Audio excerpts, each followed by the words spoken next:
këta punëtor në mënyrë, po themi kështu, kolektive do t'i çojnë vend tyre të punës, sepse kanë gjetë vende me një shumë më të madhe se sa këte që kanë. Pagesa duhet të jetë e njëjtë për të gjithë, sikur ai që merr 300 euro, sikur ai që merr 1000 euro. Sot sindikata e sektorit privat Kosovës me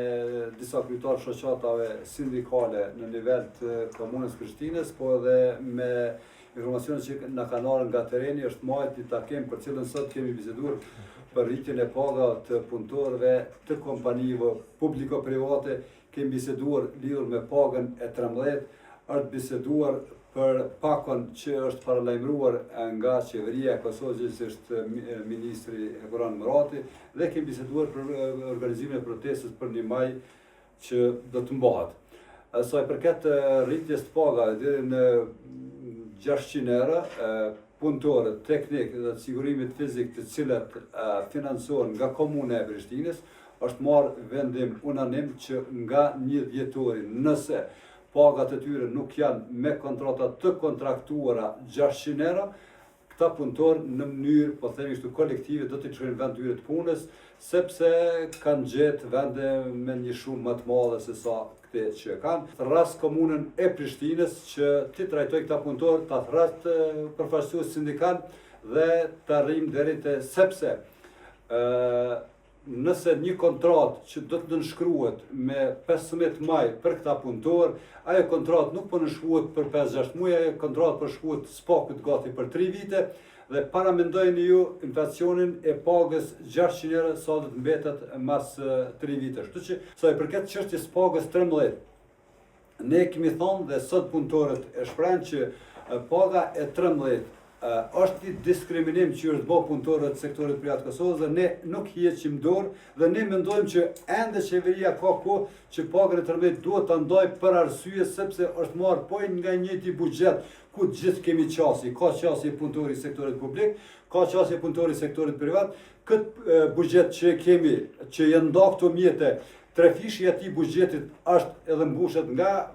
punëtorët e sektorit privat, të marrin punëtorët e sektorit publik që ne shprehim mirënjohje që është dhënë atyre. Por megjithatë, ta krahasosh një punëtor në zyre, i cili ndoshta punë efektive mund mos bëj 2-3 orë, dhe ne të jemi në çdo sekond të rrezikuar jetën tonë dhe të bëjmë një si farë diskriminimi, ne mendojmë që është koha e fundit që duhet të në farë forme të bojnë korrigjimin që e kanë bë. Pakoja luftimi i inflacionit, gjithsesi pakoja 2.0, qeveria e Kosovës ka deklaruar se do të jenë rreth 200 milionë euro që do të ndahen për punëtorët e sektorit privat të Kosovës, do të ndahen për kategori tjera për cilat ne normal që nuk duam të flasim. Andaj, ne e kemi njoftuar dhe njoftojmë Ministrinë e Financave, sepse ne jemi njerëzit më profesionistë që ta njohim gjendjen e punëtorëve të sektorit privat në Kosovë, dhe nëse ata don bashkëpunim, neve na kanë në dispozicion. Nëse jo, kudo që ne shohim vërejtje, normal që ne do të flasim dhe do të kërkojmë që ajo të rigjenerohet. Kërkesë e jona publike është që pagat, ose më mirë themi stimulimi që do të bëhet për punëtorët të sektorit privat të Kosovës, të jetë i njëjtë për të gjithë. Mos jetë nëse dikush e ka pagën 1000 euro dhe ta stimulon me 1000 euro, dhe një punëtor i cili ka pagë 300 euro, ta stimulon me 300 euro. Kërkesa jone është që mendoj që është jashtëzakonisht shumë nivel dhe shumë arsyeshme. Pagesa duhet të jetë e njëjtë për të gjithë, sikur ai që merr 300 euro, sikur ai që merr 1000 euro. E përsërisim edhe një herë. Me veprimin që e ka bërë për pagën e 13, punëtorët e sektorit privat që i ka dëmtuar në mënyrë financiarisht, po i ka dëmtuar edhe në mënyrë moralisht